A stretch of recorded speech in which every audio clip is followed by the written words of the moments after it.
आप सभी ट्रेनिंग्स का एक बार फिर से स्वागत है स्टेनोग्राफी ट्रेड की जो ट्रेनिंग है यहाँ पर। और आज हमारा जो टॉपिक है वो है आपका संवाद का महत्व।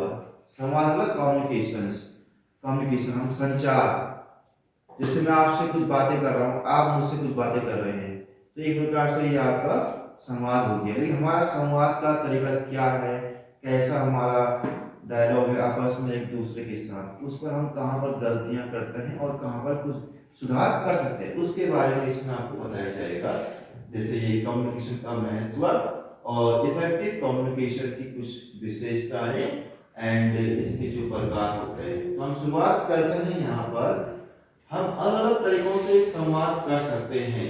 अलग अलग तरीके होते हैं आपके संवाद करने के, बातचीत करने के।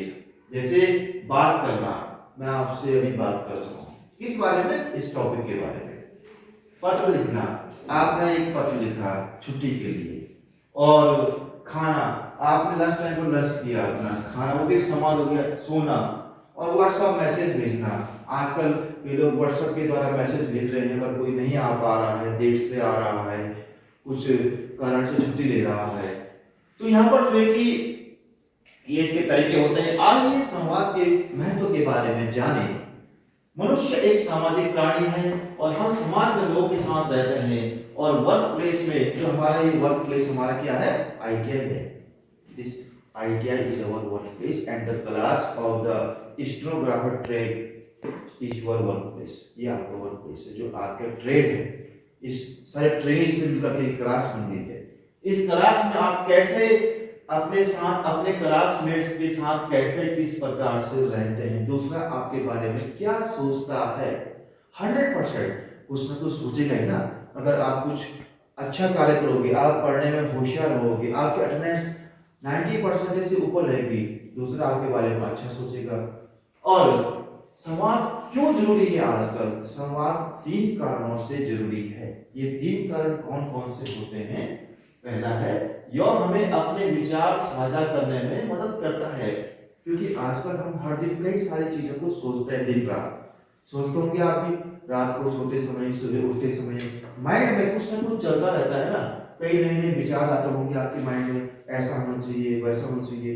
उस चीज को शेयर करने के लिए, अपने विचार को शेयर करने के लिए, अपने कार्यालय में, अपने वर्क प्लेस, अपने संस्थान में, अपने क्लास में और अपने क्लासमेट के साथ शेयर करने के लिए आवश्यकता होती है। इसीलिए विचार को साझा करने के लिए आज हमें संचार की आवश्यकता पड़ती है।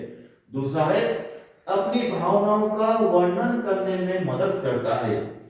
कभी कभी अपने घर में ही आपको अपने कुछ चीजों पर गुस्सा आता है, तो आप अपने आप से ही अपनी भावनाओं को व्यक्त करते हैं। लेकिन उसके अलावा जो आपके घर में आपके खास होंगे, आपके पेरेंट्स, आपकी माँ, आपकी सिस्टर, आपका भाई या आपके खास दोस्त होंगे, उनके साथ अपनी भावनाओं का विचार करते होंगे ना, संवाद होगी। यार ये ऐसा हो गया है, मुझे यहाँ पर नुकसान हो गया है, या मुझे यहाँ पर बड़ा अच्छा महसूस हो रहा है, मेरी जॉब लग गई है, या मैं फर्स्ट आ गया हूँ। तो ये भावनाएं होती हैं आपकी, खुशी और दुख को शेयर करना। उसके बाद तीसरा कारण है, नई चीजें सीखने में मदद करता है।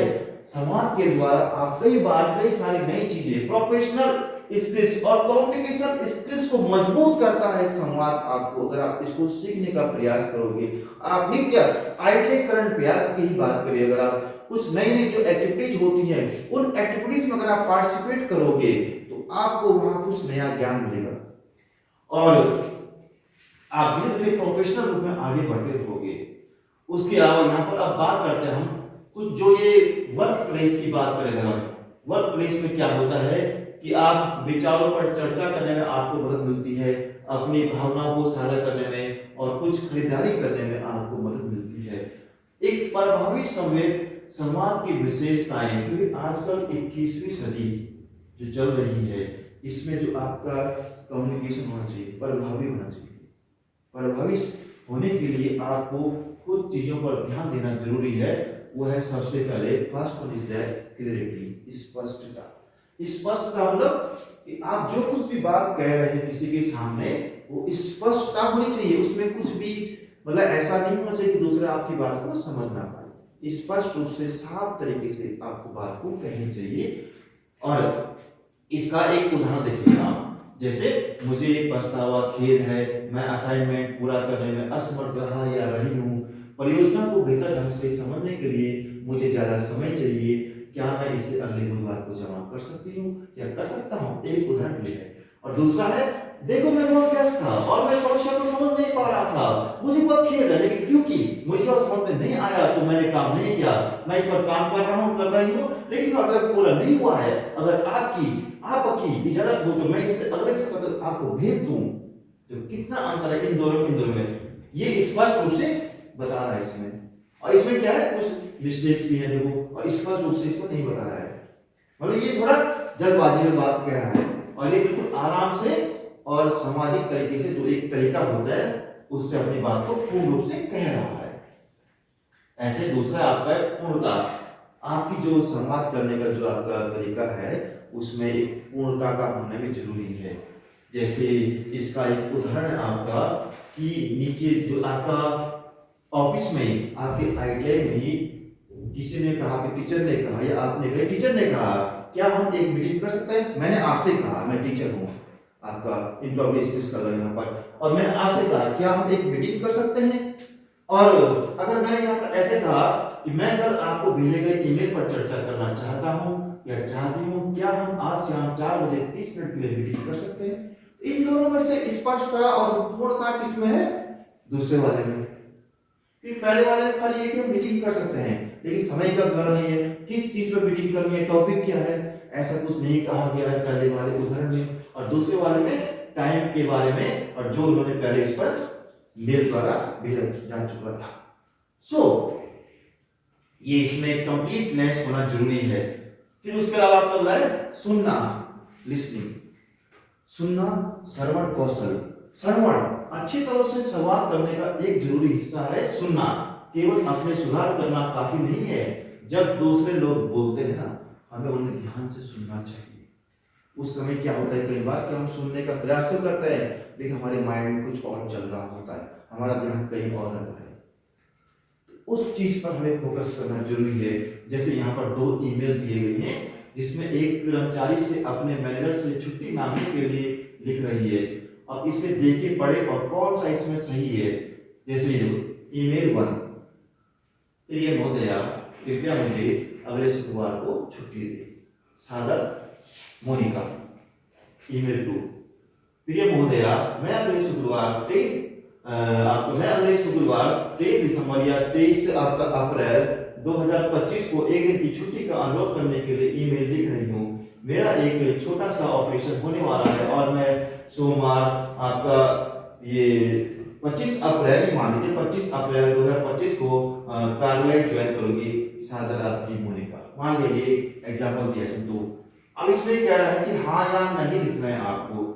मैनेजर को पता है कि सीना को किस दिन छुट्टी चाहिए, ईमेल में पता है, हाँ है, इस दिन पता है शुक्रवार को छुट्टी चाहिए, इसमें भी हाँ आएगा। फिर मैनेजर को पता है कि सीना को किस तारीख को छुट्टी चाहिए, इसमें ना आएगा, यहाँ लिखा नहीं है तारीख, और यहाँ पर हाँ आएगा, इसमें लिखा हुआ है तारीख भी। मैनेजर को पता है कि सीना को छुट्टी क्यों चाहिए, ईमेल में ना आएगा, बताया नहीं इसमें किस लिए छुट्टी चाहिए, बताया नहीं है क्योंकि, और ईमेल 2 में हाँ आएगा, इसमें उसने कारण भी लिखा हुआ है कि छुट्टी का कारण क्या है। इसलिए जब भी आप भी कभी छुट्टी लेते हो, ये व्हाट्सएप करते हो एप्लीकेशन, तो उसमें जरूर लिखिएगा किस कारण से आप छुट्टी ले रहे हो। आजकल वही चल रहा है ना कि लोग मैसेज करते हैं जाकर, एक कारण जरूर लिखिएगा उस पर, तभी वो प्रूफ माना जाएगा आपका। और अगला है, इसमें मैनेजर को पता है कि सीना कब ऑफिस में वापस आएगी, ईमेल 1 में खाली ये लिखा है बस, है ना, इसमें ना आएगा, और ईमेल 2 में हाँ लिखा है, कब वो वापस आएगी, किस चीज को आएगी। स्पष्टता, पूर्णता होना बहुत जरूरी है अपने पत्र में। तो जो ये जिसमें सब में हाँ आएगा, वो एक समाज आपका एक प्रभावी संवाद माना जाएगा। सो इसके बाद हमारा जो नेक्स्ट टॉपिक होगा आपका, वो है आपका टाइप्स ऑफ कम्युनिकेशंस। कितने टाइप्स होते हैं कम्युनिकेशंस के? 2 होते हैं। कौन कौन से? शाब्दिक और गैर शाब्दिक। तो उस पर हम डिस्कस नेक्स्ट सेशन में करेंगे, नेक्स्ट क्लास में करेंगे। तब तक आप इसको कर लेना कंप्लीट। ओके।